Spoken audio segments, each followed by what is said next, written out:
বিয়ের আর কিছুদিনই মাত্র বাকি। বিয়ের আগে মায়ের হাতে আমার যা যা প্রিয় খাবার সেইগুলো খুব খেয়ে নিতে ইচ্ছা করছে, তাই একটা একটা করে মাকে বলছি আমার জন্য রান্না করে দিতে। এই যেমন আজকে মা রান্না করলো কড়াইশুঁটির কচুরি। বিয়ের পর তো রোজ আর মায়ের হাতের খাবার খাওয়া হবে না, তাই মায়ের হাতের রান্নাটা একটু বেশিই মিস করব। যখন আসবো তখন খেতে পারবো ঠিকই, কিন্তু তাও এখন মনে হচ্ছে একটু মায়ের হাতের প্রিয় প্রিয় খাবারগুলো খেয়ে নিই। কড়াইশুঁটি কচুরি করার জন্য মা প্রথমে পুরটা রেডি করে নিল।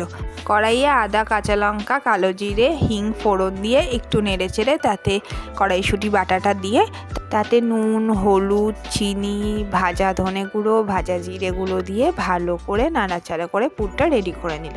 পুরটা রেডি করার সময় তাতে নামানোর আগে একটুখানি ছাতুও দিয়েছিল যাতে পুরের এক্সট্রা জলটা টেনে যায়। তারপর লেচিতে পুর ভরে বেলে গরম তেলে ভেজে নিলেই রেডি কড়াইশুঁটির কচুরি।